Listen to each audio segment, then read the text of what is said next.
Tonight on the Fanatic Forum, we've got a very special guest, artist, animator, educator. Solo Perry is on here. So we're going to meet him, talk about his career and his art school that he's got going. You got to hear all about this. Plus, we got some new comics to show off here, and plus any kind of geek talk that comes up. And we'll do that right after this.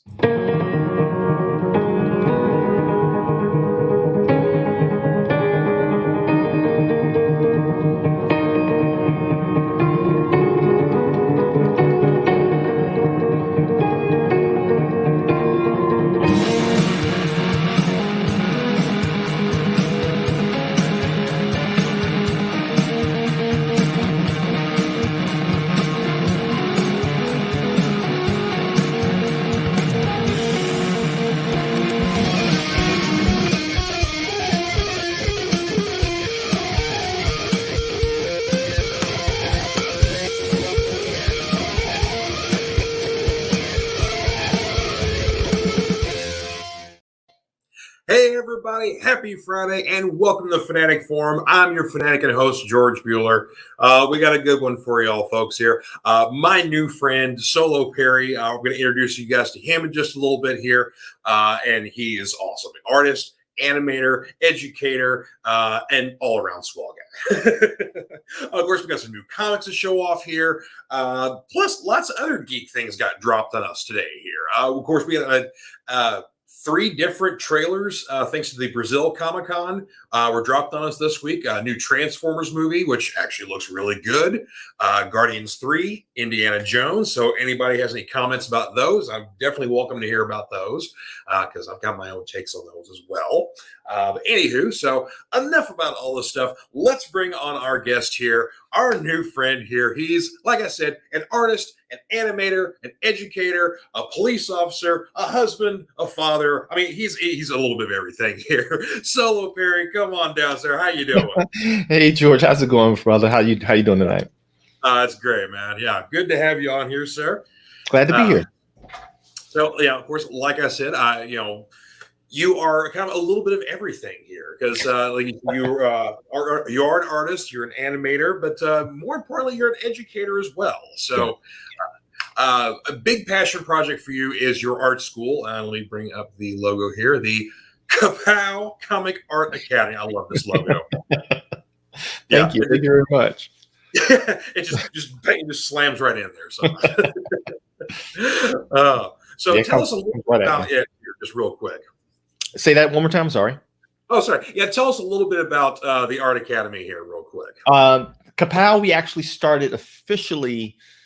We opened up last year. We're in our second year this year. But I actually started Ka-Pow 10 years ago while I was still in law enforcement. An acquaintance of mine invited me over for dinner. He had just started teaching at a reputable comic art school that has a worldwide reputation. He was like, me and Solo could do this. And well, fortunately, you know, when you give me an idea, I have no off switch, especially if I think it's a good one. And anything at the time that could get me out of law enforcement and into my preferred lane. So I started teaching locally at libraries and at park districts just to kind of see the viability of it. Nice. And the response was incredible, but lugging all that stuff, lugging around comics and paper and pencils became a little arduous. And so I started exploring the online art option. You know, someone said, well, try online education. And so that's been a master journey all its own, just learning what it took to do an online school. Awesome. Yeah, of course, I imagine that is a big undertaking, but yeah, it's great though that you're able to, reach out, to, potential students, whatnot, people who, maybe even never thought they could get into, whether it be, animation or comics or whatever else. Because, you've said yourself when I met you, like, I can teach you to draw if you have zero, when you think you have zero art talent, I can teach you. Absolutely. Yeah. What most people don't understand is that drawing is a taught skill, just like anything else, right? It's a learned skill. It's not gift based. It's information based. And once you kind of demystify it, oftentimes there's this misconception that it's all about talent, and really it isn't. Most things, especially when it comes to the comic craft, they're formulaic. And once you learn the basics, you just start building upon it. And so I kind of like to simplify it. Like I say, if you can't teach it to a child, then you shouldn't be teaching it at all. And fortunately, I have several children, and so I had a lot of practice. Right. Yeah. Well, cool. We're definitely going to talk more about this, but I'll bring up the banner here once more. So if you want to know more information about this, of course, after we get done talking here, you guys can look this up here. But kapowschool.com, find out more information or even enroll yourself. So there you go. Absolutely. All right. So every week on the Fanatic Forum here, of course, we open up the floor for discussion for any kind of geek topics, anything else. Of course, right at the top of the show, I mentioned we got a bunch of trailers dropped on us this week. You get to see any of those that came out for the Brazil Comic-Con? I got to see the Guardians of the Galaxy trailer. Nice. That's the only one I got a chance to see. I'm unfamiliar with the other ones that dropped. What other ones dropped? Our first kind of look at Indy 5, which was, I don't know, it didn't get me as hyped as I thought it would. So I'm kind of hoping maybe a full trailer kind of give us a little bit more of a clue about what's going on. But it was a little more of a teaser. It was less than 2 minutes. And then the other one is, I guess, it's Transformers 7. But this was Rise of the Beasts. And it's introducing the Maximals and the Predacons. You're all in my childhood. So yeah. And I'm going to be pulling that one up as soon as we're done. And I will say that kind of taking in line from the last Bumblebee movie, which I thought was a vast improvement on the franchise, it seems to be kind of in line with this because like RC comes back and she looks like RC. What? Oh my gosh! Yeah, and and one other, at least one other retro Autobot that we haven't seen in the movies pops up. I'll just leave that as a tease for you, but it's pretty cool. So yeah. So like I say, I was kind of frustrated with the Michael Bay movies, because again, they were just, I don't care for his photography sometimes too much, the quick cuts. I'm like, man, you're dealing with like 50-foot tall robots. Let's pan that camera back a little bit. Let's let that breathe. All the quick cuts and all the lens flares and, No, sir. The only one of those I really enjoyed from a cinematography aspect was the third one because they had to shoot that for 3D. So therefore, you couldn't do all that stuff. Yeah. Because it would ruin the 3D effects. Like, they gotcha. I agree with that. But Bumblebee, on the other hand, is probably, in my opinion, the best in the entire franchise. Because it feels like a Transformers movie. Bumblebee looks like Bumblebee. It's fun. You like the Haley Steinfeld is in it and plays the kind of the human cast basically. You like her. It takes place in the 80s, so it has that retro feel to it. So it's perfect in my opinion. So I'd agree with that. No argument here. I'm glad they're taking a page from that and going that direction because even like Optimus looks more like Optimus. In the movie. So they definitely went back with the retro designs. But yeah, the designs on the Maximals and the Predacons. Can't wait to check that out. We got a couple comments already popping up here. So Michael Davis is saying awesome. So good to see you, Michael. Glad you're enjoying things here. John Pike is saying hello and happy birthday to you, Johnny. He just had a birthday yesterday. So. Happy birthday, bro. Our friend Clinton on here. Good to see you, bub. He's saying the Transformers were too complicated when they transformed. Yes, we were talking about that. It was nonsensical. You couldn't follow the transformation, which kind of ruins it. You know what I mean? It was very nonsensical. Things that literally like disappeared. Yeah, I know. Yeah, because I hate when I can't remember which one it was. They put RC in one of the earlier Transformers movies, and she looked more like. When people make like aluminum yard art, it looked like that just painted pink, and like that doesn't look like RC. But now, when you see this trailer for Rise of the Beasts, you will be pleasantly surprised. Exciting. All right, so got some books I want to talk about this week here. So DC got killed it this week, so I'm going to start with them here. Had some fun with them. First off, for some retro fun here, that'll make us all feel old. The Wildstorm 30th anniversary special came out. Wow. So that's right. Wildstorm is 30 years old. So 30 years old. Oh my gosh. Stop it. My hip. You know, I got an artificial one, so you know I'm really feeling it. So I don't have the artificial one yet. So I'm still, John Boy's in that one, isn't he? My buddy? What's that? John Boy's in that one, isn't he? John Boy Myers. I think he's in that 30th anniversary one with Zealot. Oh, no, hang on. Yes, he sure is. He sure is. Hang on. I don't even know how I noticed that. Yeah, there he is right here. There he is. That's my guy. Yeah, he's got the Zealot storyline on here. Yeah, so that means now I got to go out and buy at least 3 copies. Yeah. Well, and see, you got a bunch of variant covers too. Like this is the lead cover, Jim Lee. Yep. All hail. One of my favorites on here, Lee Bermejo doing Deathblow. Bow in the knee, kiss the ring. I definitely do. Yeah, I love me some Bermejo. Oh my but what's not to love? What's not to love? Lee Bermejo is a modern day master.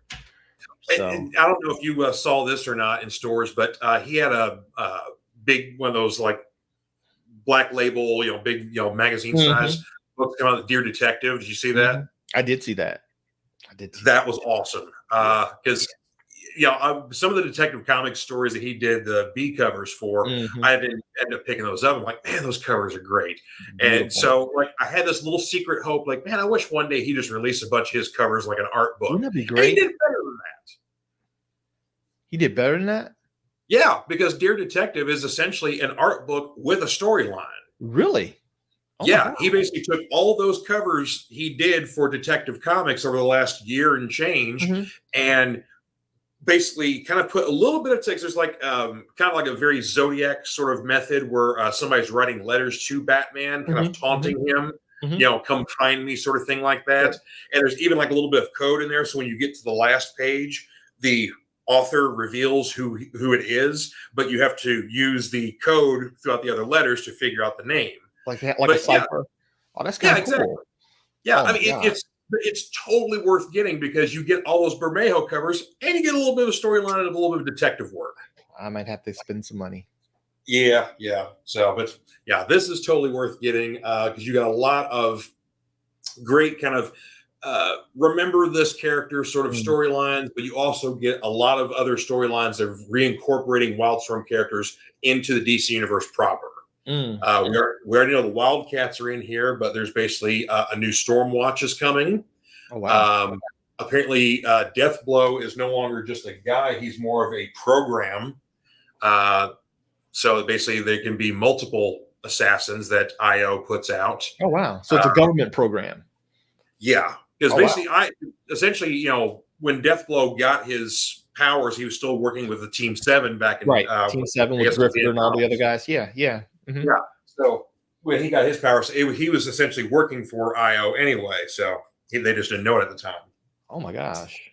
Yeah. So that was of course in the comic. I love the whole Deathblow series and a lot of that Team 7 stuff. I never read it. I never read the. I'm big up on the mythology on that stuff. Okay. So I got that was aside from Wildcats and Stormwatch, that was the deep dive stuff I did. Anything that involved IO and just their whole fingers in the entire Wildstorm universe. So, but and speaking of more Wildstorm fun here, in time for the holidays, Grifter got run over by a reindeer.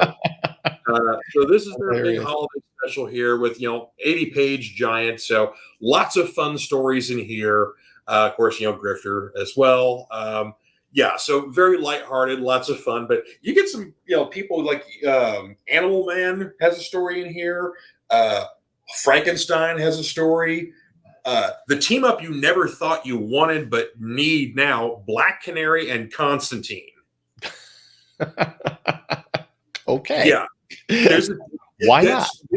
Their story is probably my favorite in here. I thought the Grifter story was going to be my favorite, but the Canary Constantine stories beforehand. Grifter's at the end of the book. And I'm a huge Constantine fan.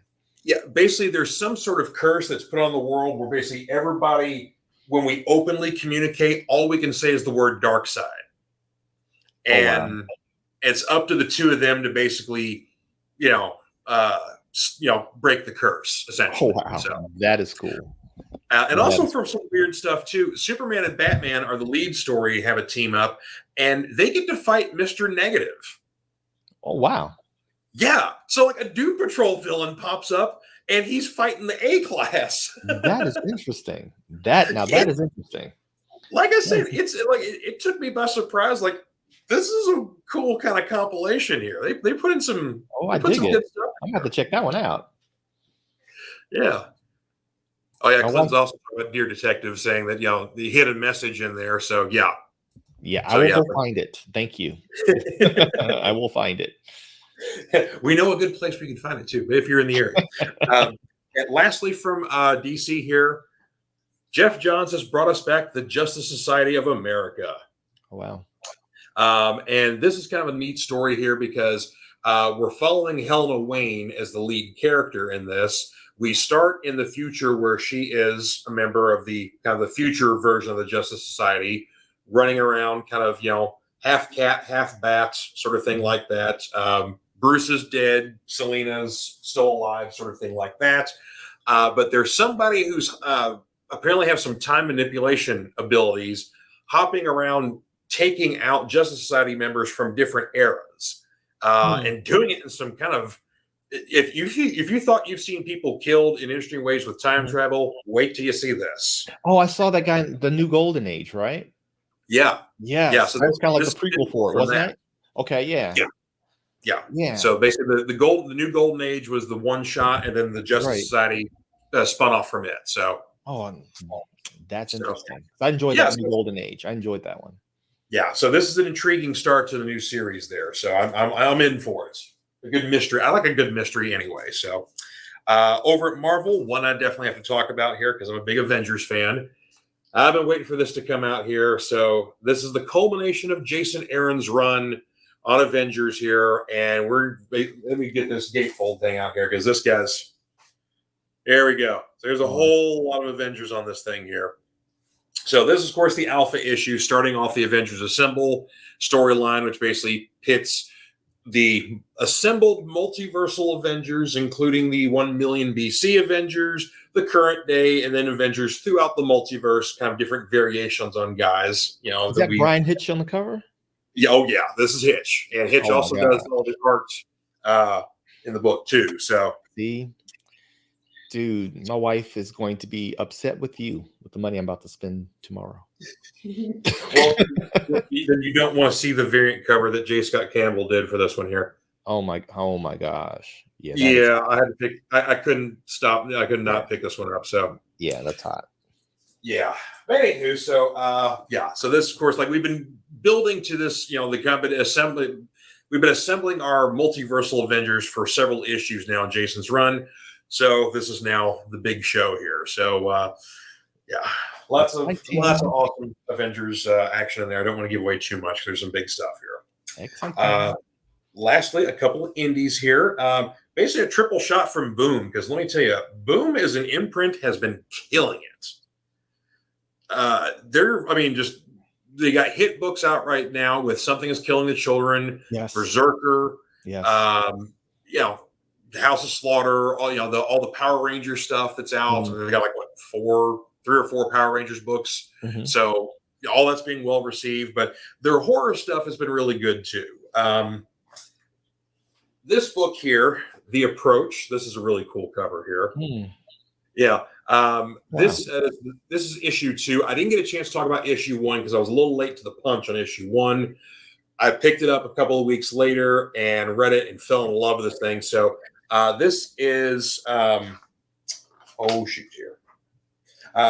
Hahn and Jason Hurley are the writers. Jesus Hervas and Leah Cabello are the illustrators on here. So I'm not familiar too much. But I know Jeremy Hahn is a writer. But this is essentially kind of like this is like The Thing if it took place in an airport. Oh, wow. Because basically you've got a small airport that is getting overrun by a snowstorm. They have to take in a jetliner, like a whole airliner full of people that they're not quite ready for. The people are like on their way to Florida. So they're not even dressed for winter weather. So they're all bundling up in the airport here. Well, then a second small plane comes in, and that's where the trouble comes in. It's from the secondary plane that apparently has been lost for 20 years and just so happens to show up in this storm at this point. And the thing on board isn't quite human. Oh, wow. That sounds interesting. That sounds interesting. Yeah. That sounds movie worthy. Yeah. So you've got this like ragtag group of like security people, janitors, whatever else that are basically trying to stop this creature from killing everybody else there. And we've got a bunch of like innocent passengers. And That sounds movie worthy. Yeah. We need a good thing remake. Yeah. Now, I don't normally do this on the show because usually I'm very positive about my reviews, but on occasion I get a book and something kind of bugs me. And so I got to pass along the info just for that. So I was really into the first issue of this book, but the second issue bombed for me here. So this is Christopher Cantwell and Jermaine Garcia doing Briar. This is a kind of a adult retelling of Sleeping Beauty, but it's more of the story than we actually got. It kind of continues the story even further. The art is beautiful.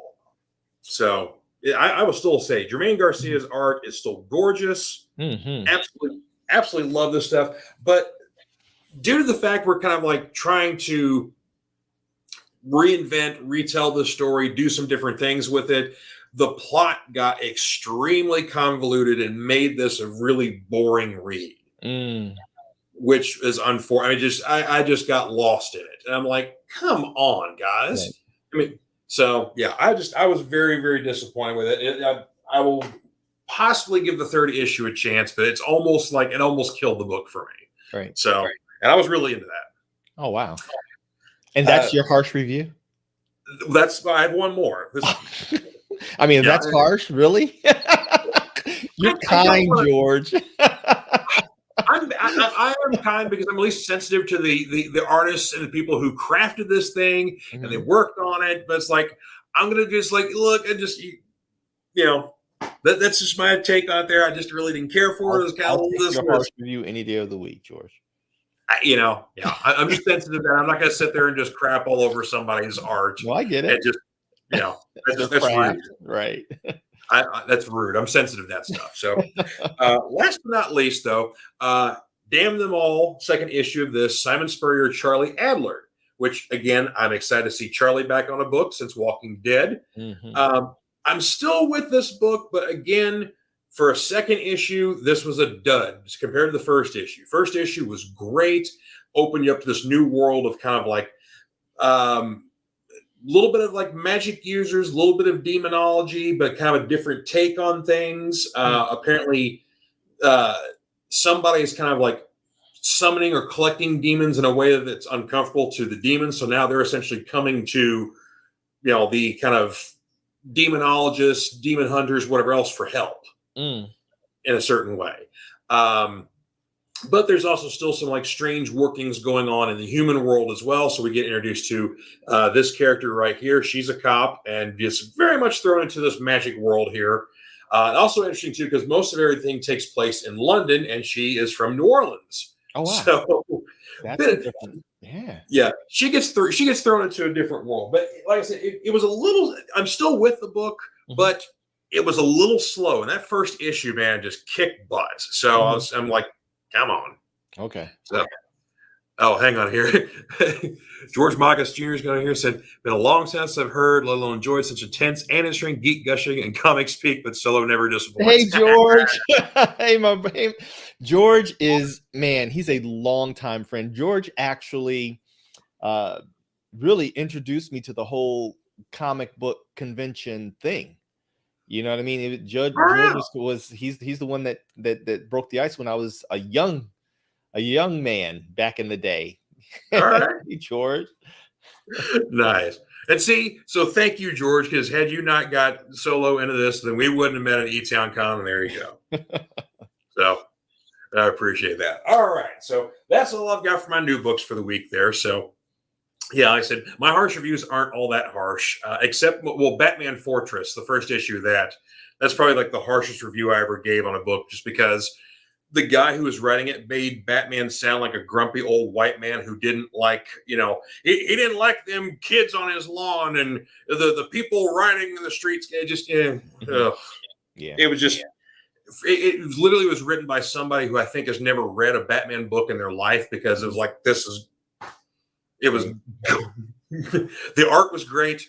I can't even remember who did the art, but anyway, it was only like a 6-issue miniseries. But yeah, it was just I just really, that one triggered me. Wow. I'm like, it's like literally like there's a riot going on and people are looting or whatnot, and as Batman's doing a flyover, we're getting the opinion of probably like a 60-year-old white guy, on what his opinion of looting is and sort of thing like that. I'm like,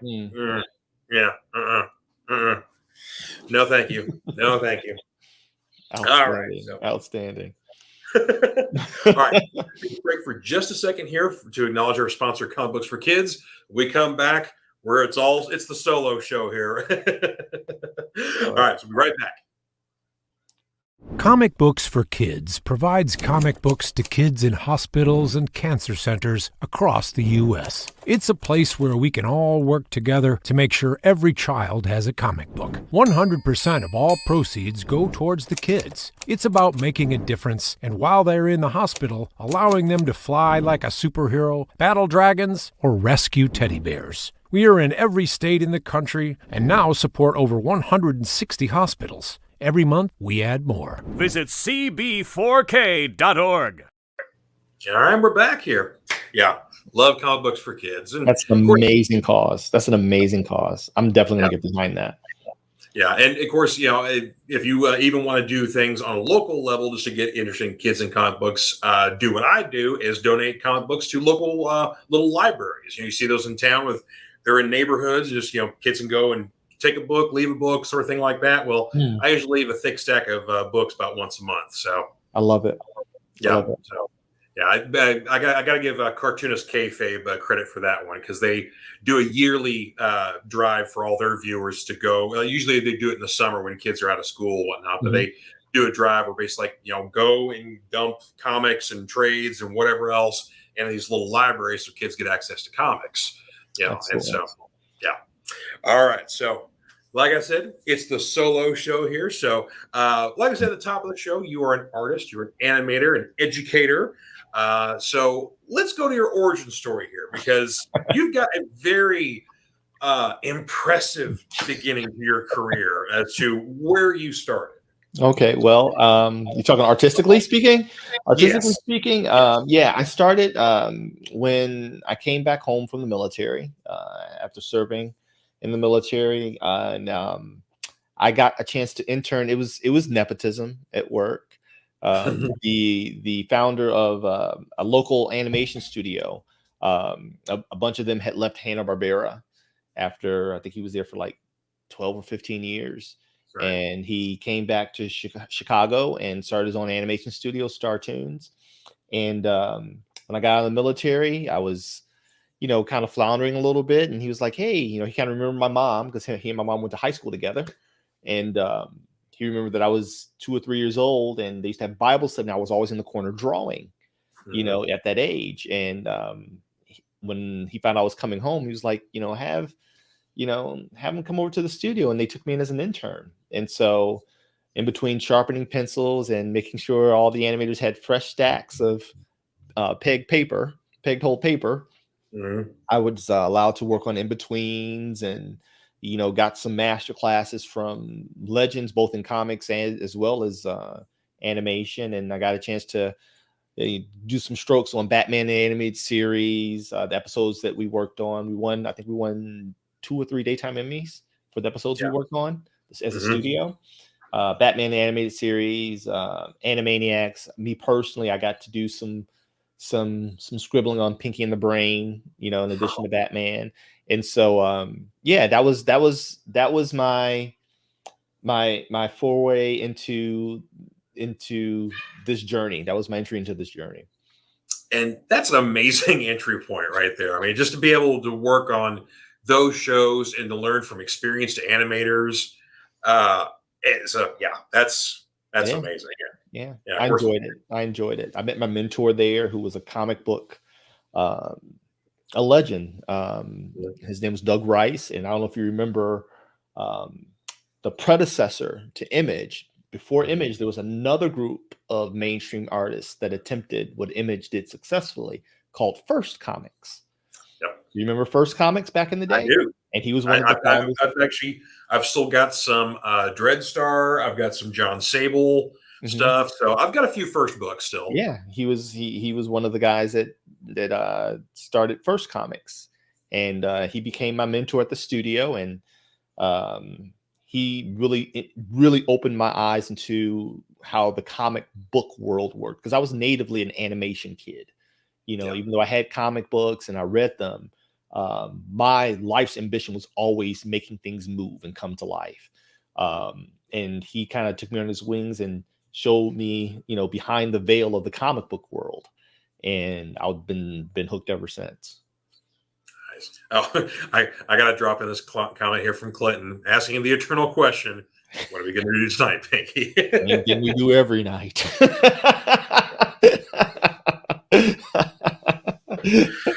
Oh, and I mean, I know you didn't work on this show, but of course, I love that whole kind of '90s Warner Brothers resurgence, because unlike a lot of kids who grew up Disney kids, I grew up a Bugs Bunny and Warner Brothers kid.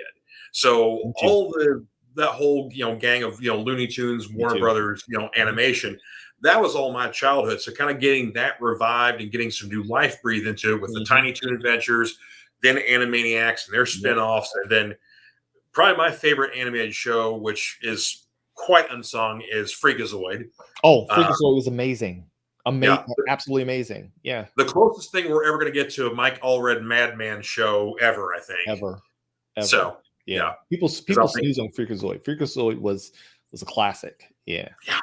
And that's, I mean, especially too, is like, if, I grew up a Weird Al fan. And so there should be a correlation between Weird Al fans and Freakazoid fans, because it's so much of a parody of a lot of superhero tropes and cop shows and whatever else. So yeah, and also apparently the only animated series or even television series to ever include the voice of Jack Valenti talking about his cheeks. Yeah.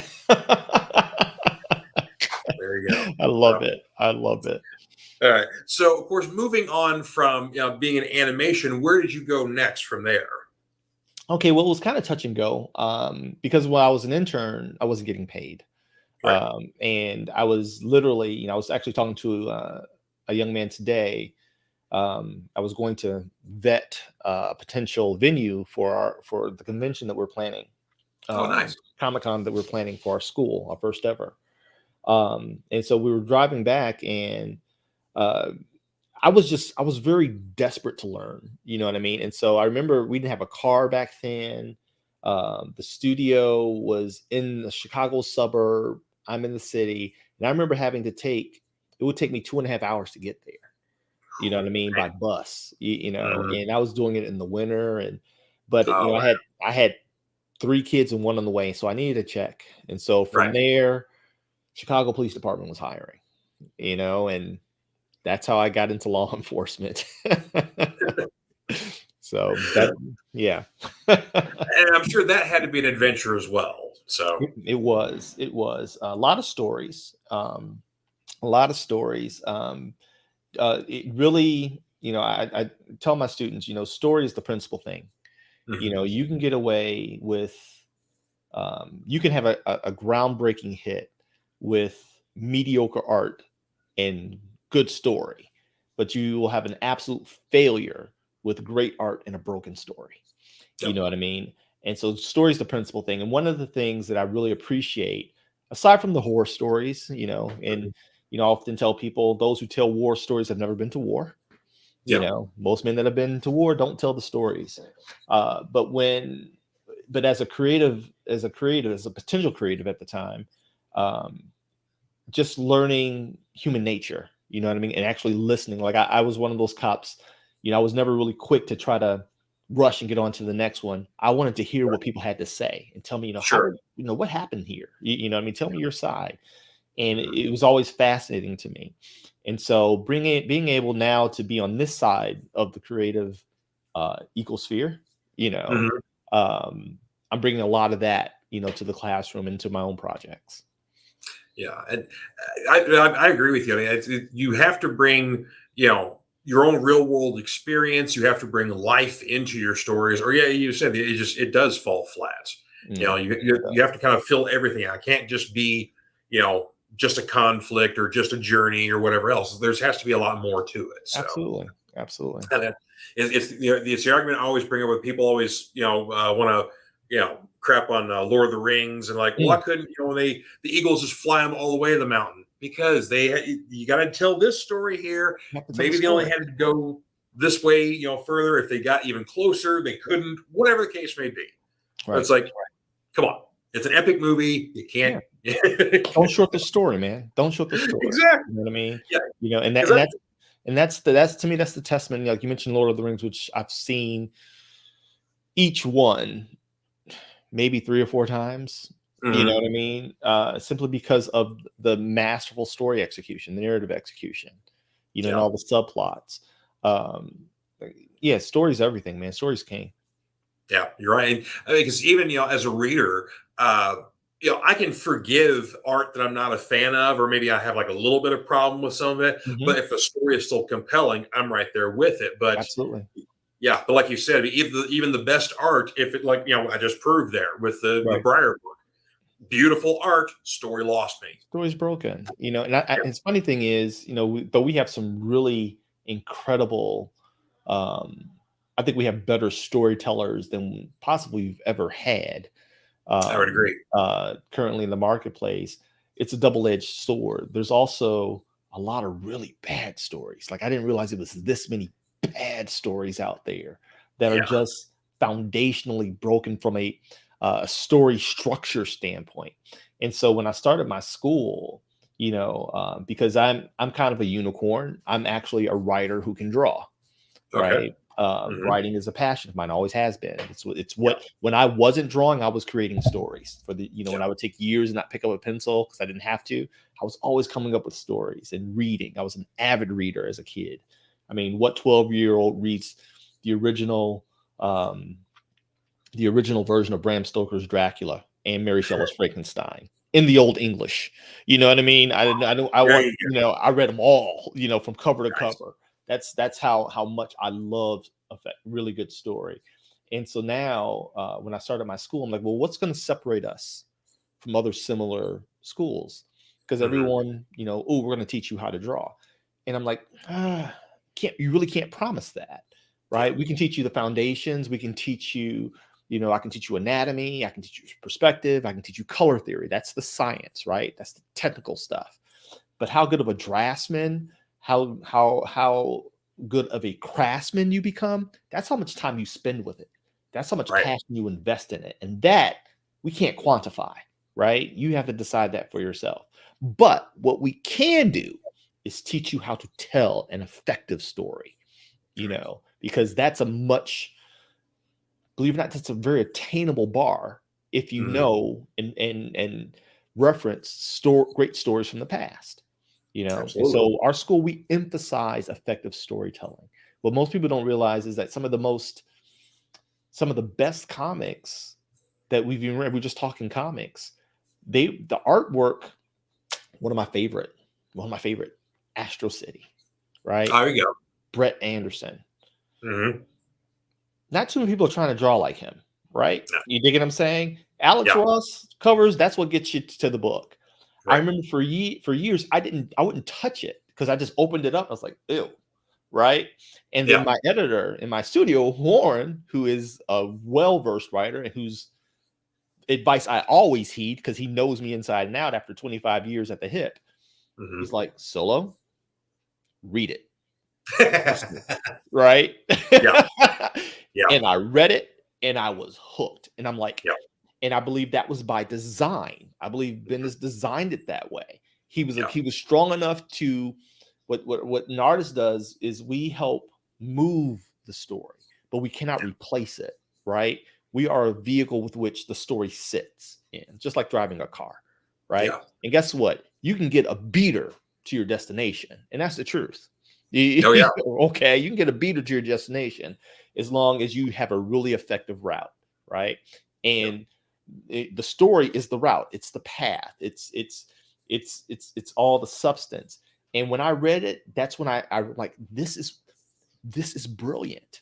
This was absolutely the same thing for like Powers. I wasn't a huge fan of the artwork. Right. Warren says, Solo, read it. And I read it, and I bought all of them, every compile. Yeah. You know what I mean? And so it's story, man, hands down. And you're Yeah. hearing that from an artist, so.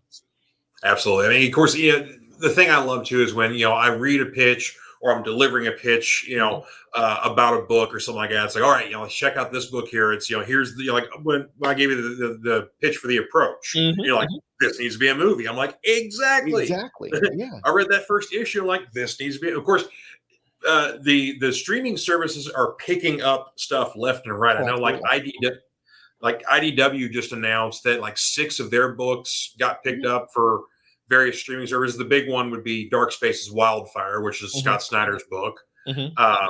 Which, that's, I think Amazon announced they picked that one up. But then 8 Billion Genies has got something coming out. Something is Killing the Children's got something coming out. So, it's indie books are getting made. Our Night of the Ghoul is going to be made a movie from Warner Brothers. So I mean, it's a farming system, and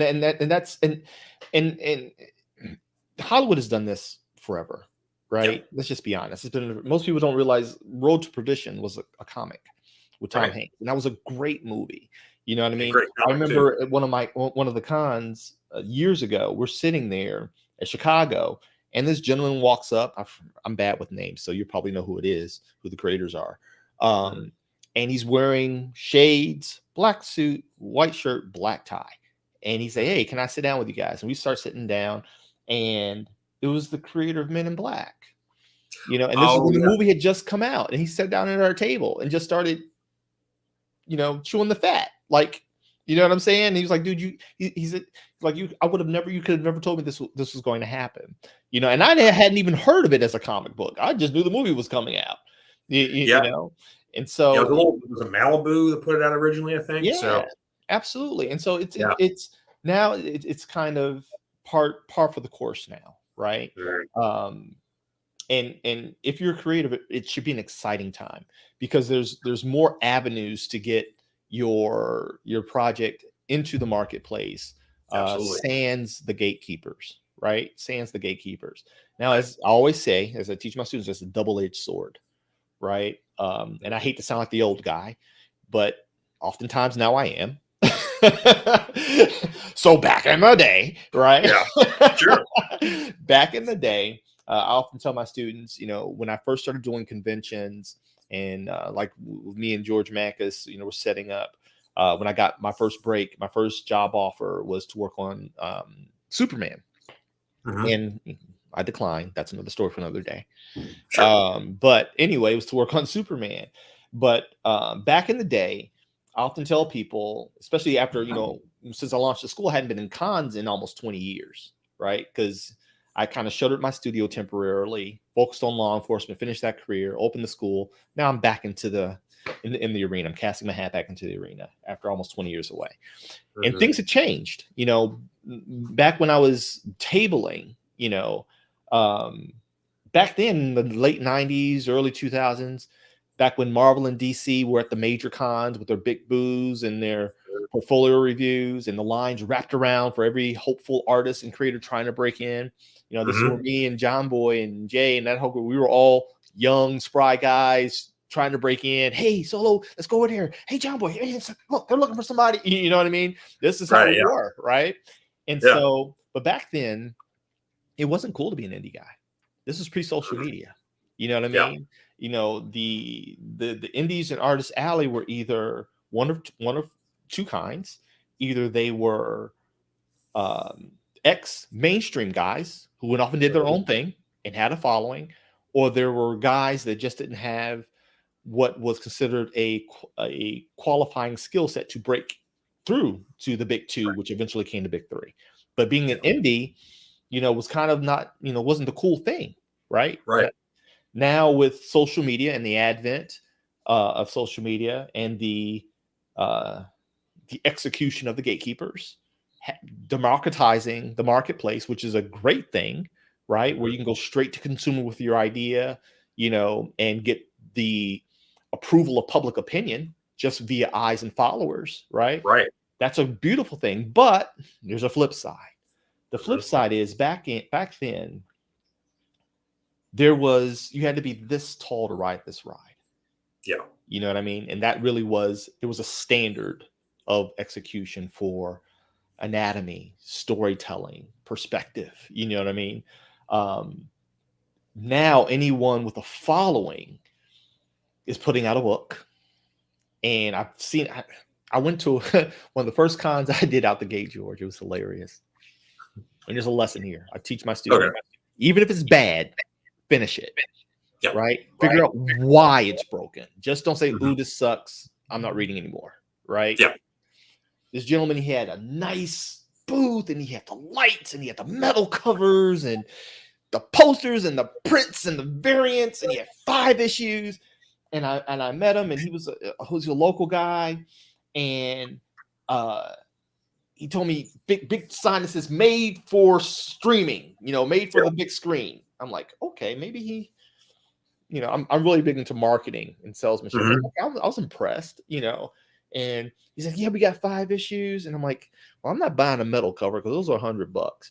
I'm like, go ahead and give me I'll take your first 5 issues, and I bought them, right, because I wanted to support. I read them, right? And I read them, and what was funny wasn't the fact that I read them. It was the last day of the convention. He came over to my table to see if I had read them. And as you walked up, I was finishing issue 4. Okay. So it was like, whew, right? You know what I mean? And I started walking around the con, and I just saw more and more of the same. You know what I mean? I'm like, all right, did something happen while I was asleep, Rumpelstiltskin? What? Seriously, like just the names of the guys that I call ourselves the artist alley cats. They're all now 25 plus year, 10-year respected pros, and we were all just trying to break in together. You know what I mean? I'm like, what happened to those guys? What happened to those guys? And while I was gone, my eldest son, he said something to me that I had to explain to him, because I don't do flattery for flattery's sake. It sounds good, but to me, I always tried to figure out what is actually being communicated, right? Beyond the words, right? What's the intent beyond the words? And he said, Dad, while you're gone, 2 older guys came by here, man, and they saw your portfolio, and they're like, who's this? Is you the artist? My son like, no, that's my father. He's like, and he started flipping. He's like, he's probably the best artist here. Now that sounds good. That sounds good on the surface, right? It sounds great on the surface. And I said, son, how old did they look? He said, they look about your age. I said, you know what they were saying in shorthand? He was like, what? He's like, he's got most of the boxes checked. That's what that meant, right? Yeah. Because when you hold it in comparison to a lot of the stuff that's going on, like the young man who I bought the 5 books from, the first warning sound was, I said, what's the story about? And he goes into this long narrative. I said, no, man, give me the log line. And he froze. Like, you can't tell me what your story is in 3 to 5 sentences, And I was like, that was sign number 1, And so I told my son that. I said, no, I know that sounds flattering. I said, but these are guys that come from a different era. Right. You know what I mean? Where back then, when we look at the artists and the writers that we esteem today, they had so many boxes checked on execution, the John Burns and the George Perez's and the Neil Adams and, the Carlos Pacheco's, all of them gone too soon. You know what I mean? But they had so many boxes checked that you really couldn't find a damning flaw. You know what I mean?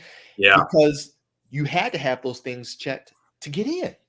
You had to have them covered. I remember, I shared with my students, I'm about to stop, but I remember when I was working in Kentucky, this is when I met Jay, and I was working I was doing security at a hospital, nighttime at a hospital, trying to make ends meet. And this is actually before I came back home with the animation studio. I was floundering, I was lost, and I had gone to the comic book store, did a little retail therapy because all I could afford was one book, and I bought Valiant Comics Solar Man of the Atom, right? Okay. And the cover was by Barry Windsor Smith. Mm-hmm. I didn't know who this guy was, but I just loved his work. You know what I Oh. mean? And I'm sitting on my post in the basement. It's after hours. It's the offices of the hospital. No one's supposed to be there. Okay. And so I'm thinking it's going to be an easy night. So I went to one of the offices and I swiped several pieces of, back then it was typing paper or word processor paper. Age alert, right? Now it was printer paper. Yep, I know.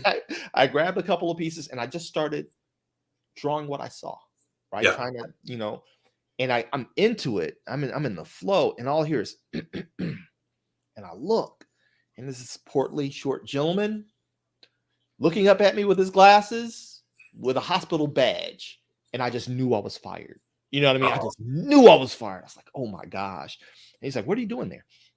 I was like, oh, nothing. So let me see. And he was really like, so I kind of handed it to him, and he said, He gave it back to him, and he walked away in silence. I just started packing my stuff. Like, okay, got to tell the missus I lost this job, right? He comes back, and he hands me a card. I actually have it here, just a few feet away.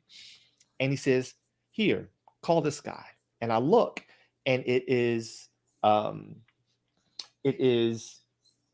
Man of War on the card. I have the card right here if you want to see it. Right? It's Exo Man of War. And the name of it is Kevin Van Hook, the editor-in-chief of Valiant. And I look at the dude's name tag, Bill Van Hook, his brother. I kid you not. I kid you not. He's like, this is my brother. Give him a call. Well, I knew nothing about comics. I didn't know how they were made. And at the time, Joe Quesada was still working there. It was actually Joe Quesada's Exo Man of War on the card. Right? Okay. And that's when Joe Quesada was just another lowly artist like the rest of us. And so I immediately start scrambling to all the comic book stores. I'm like, hey, and it's funny because guys that ran comic book stores, you would think that they would be the experts. They knew nothing. Hey, Jim, don't they draw on some big paper? You know what size it? Tommy, I think, and this is Kentucky, where y'all are. You know, I think it's 11 by 17. And I'm like, what? So I go to some paper store and I get this glossy, sheened, flimsy. Can you just cut this into 11 by 17? Yeah. And so I made up a little short story. Mind you, I'm a writer, with Ninjak, and I just tried my best. I didn't know proportions. I didn't know reduction sizes, none of that stuff. And it sat there for over a year. Now we moved back home to Chicago. I'm at the animation studio. We're broke. We're on public aid. And my wife always made sure I had a section to draw, right?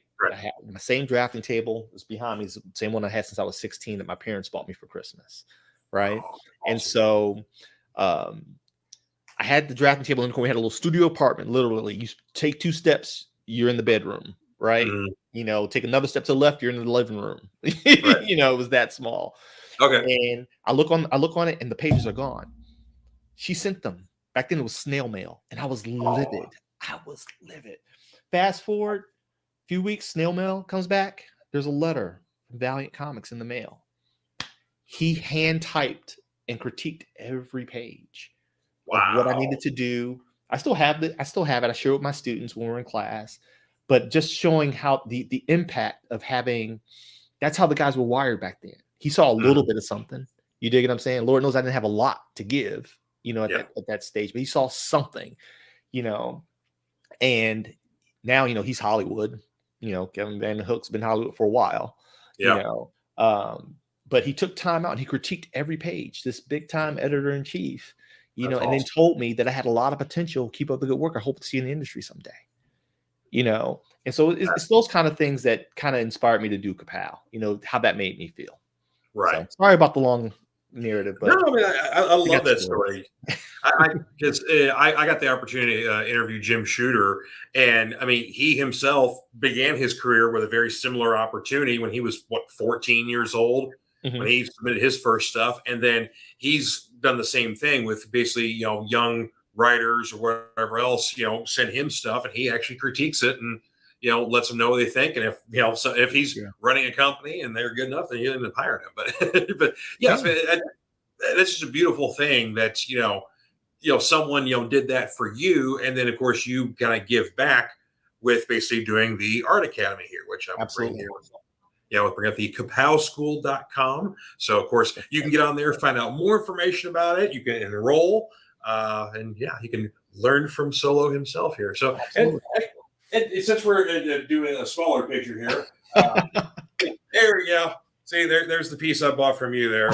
Oh, John Stewart. Here at the bottom. So, yeah. With the remark, absolutely. Yeah, John's my favorite Green Lantern. So, and I get flack for that one too. It's like, why don't you like Hal? Or why don't you like this one? It's like, dude, John is the most disciplined. And before we got to Kyle, he was the most creative of the Lanterns because he was military, so he knew how pieces and parts work. He was an architect. Yep. So it's like, okay, sure, he kind of blew up a planet. Right. Haven't we all? Yeah. I mean, come on. Hal killed the entire Corps. So Hal's done a lot worse. Yeah, so, exactly.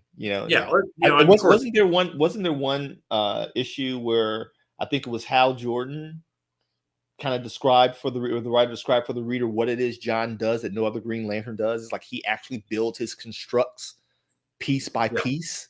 You know what I mean? So when you understand how he builds his constructs, he's probably one of the greatest Green Lanterns ever. I'm like, I can't remember what book I read that in, but it blew my mind. That's when I became a John Stewart fan.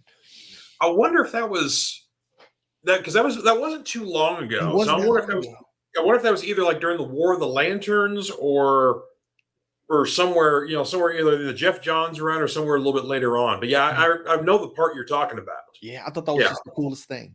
I thought that was the coolest thing. And the only way to beat him is with an artist, pure creativity. Kyle Rayner. That's the only way to outdo that. You got to have somebody with just a hell of an imagination. And of course, we got a lot of new Lanterns popping up too, like Joe Mullen from the Far Sector book. And she's cool because she's basically a cop. Yeah. So yeah, I love it. And then even though was it Jessica? Jessica Cruz. Yeah, Jessica Cruz. Yeah, she's a cop too. So there you go. Yep. So. You can't see, but all those books we can't see them. I have all these books in the back.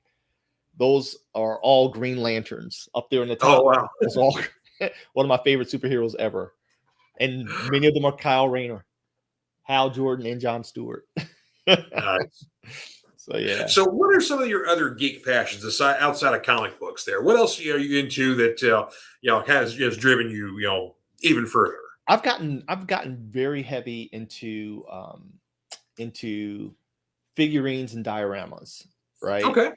Since I've stopped, no, I haven't stopped. Since I've really put the brakes on collecting comics, the emphasis has been on really fleshing out my space and getting all types of action figures and, like I said, dioramas. I'm not in sideshow money yet. I haven't made that kind of money yet.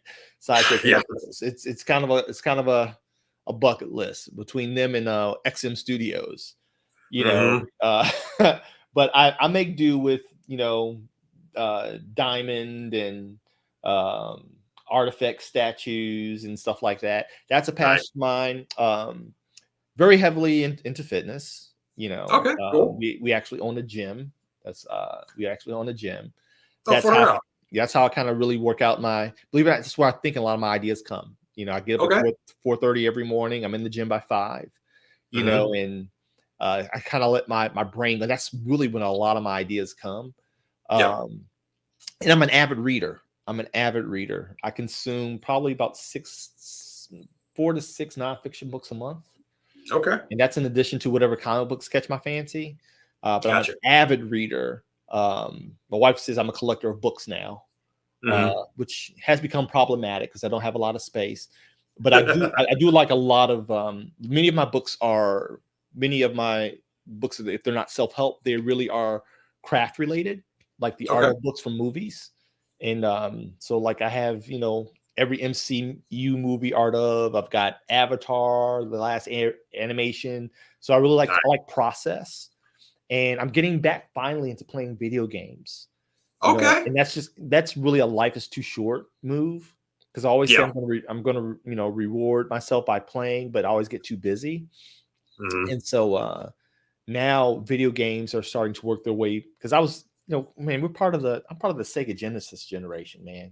You know what I mean? And the Atari One. Come on, man.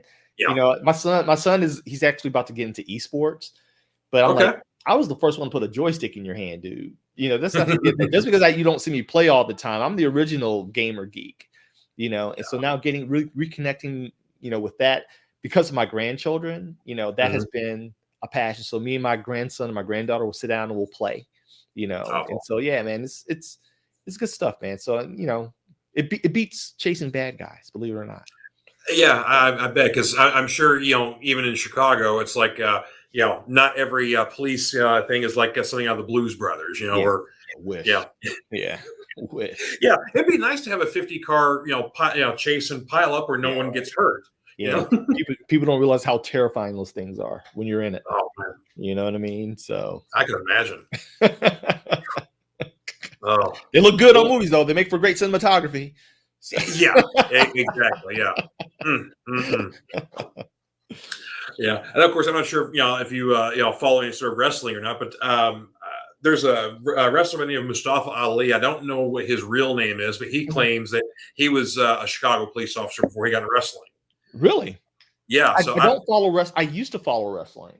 Yeah. My wife's family, I don't know if it's a Kentucky thing. Like my brother-in-law is down in Kentucky. Avid wrestling fans. Avid.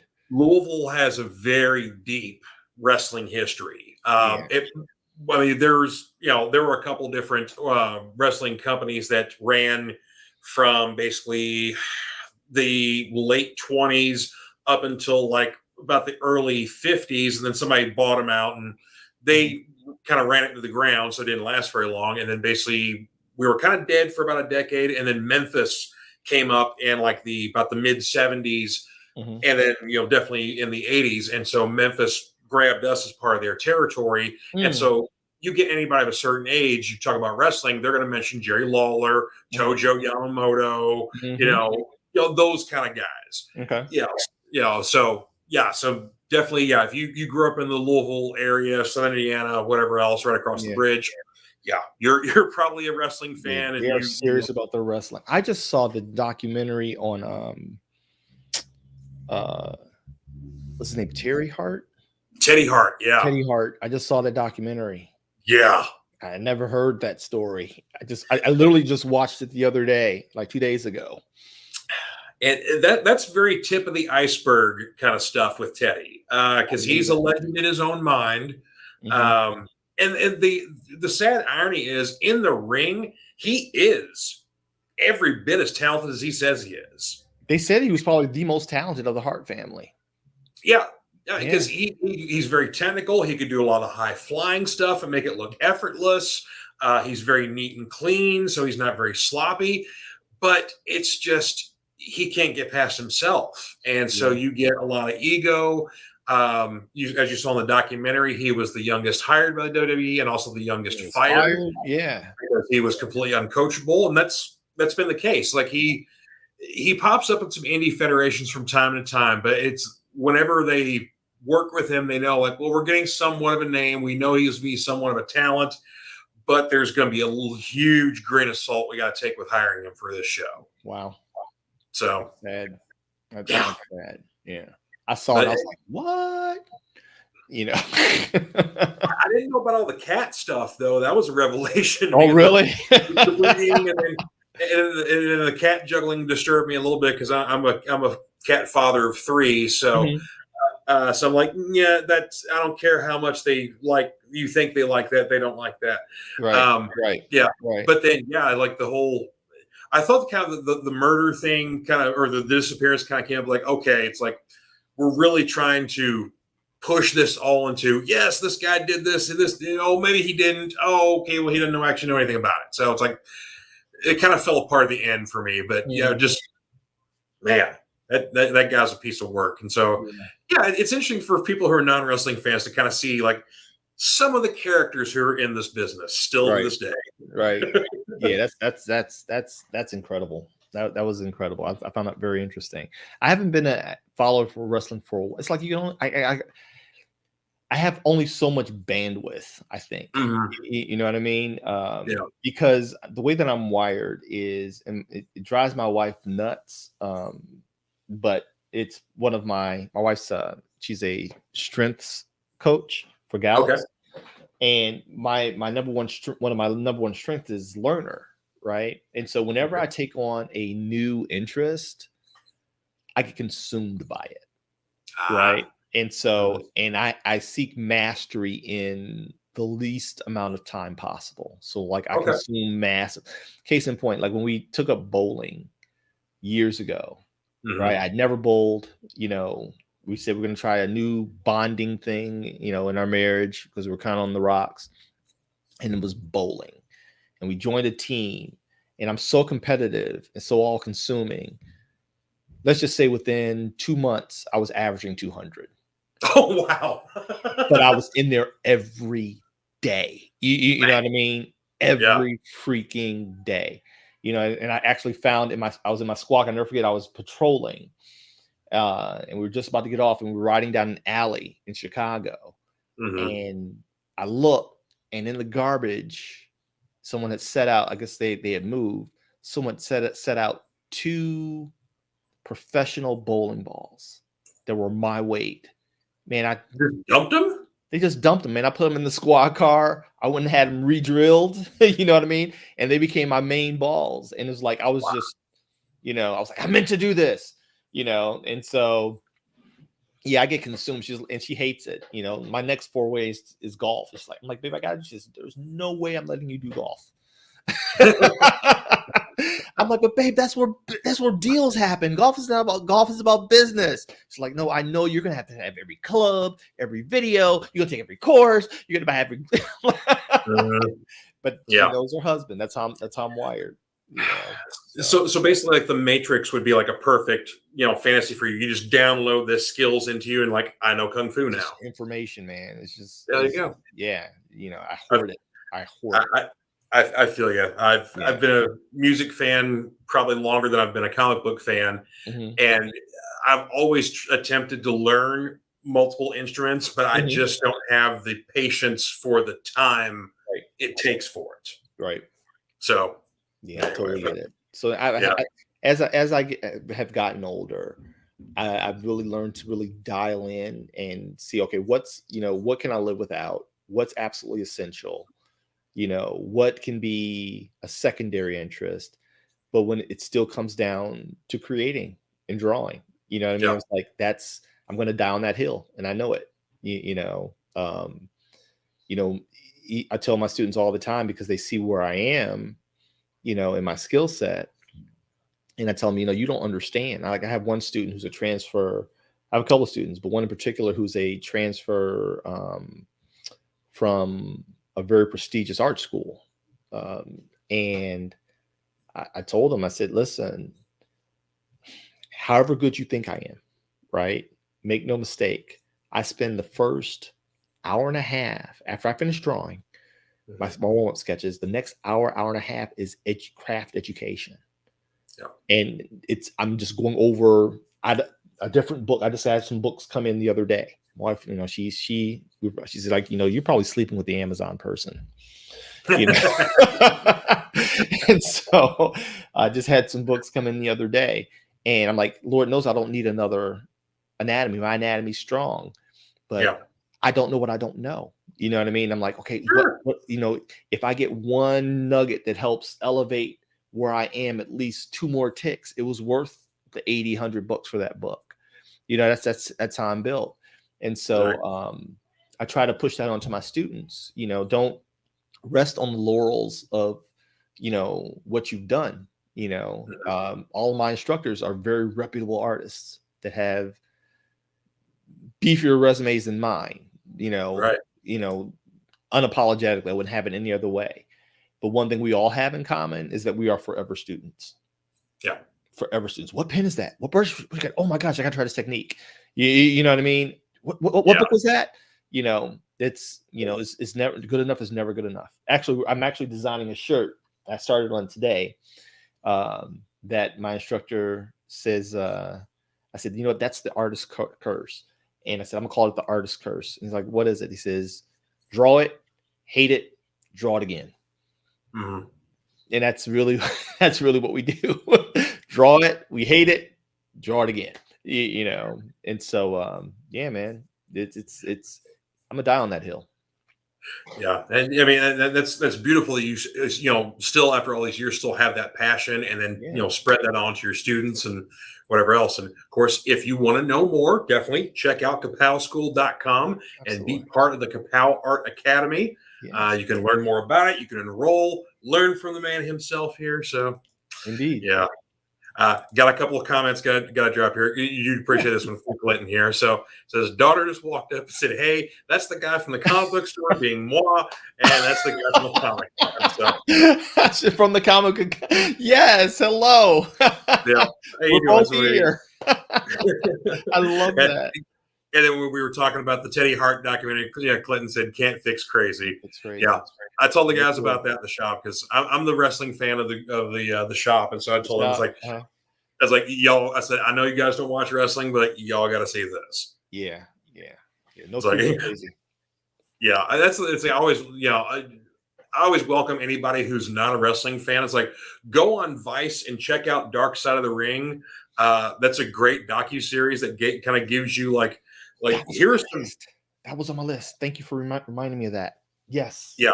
I think there's like 3 seasons of that. And then the same producers have got a new show called Tales from the Territories, which is they'll take each week like a different territory. Like they've had like Memphis and Portland and the Mid-Atlantic and the Polynesian pro wrestling and all these territories. They basically get a round table of people who are involved with it and just tell stories.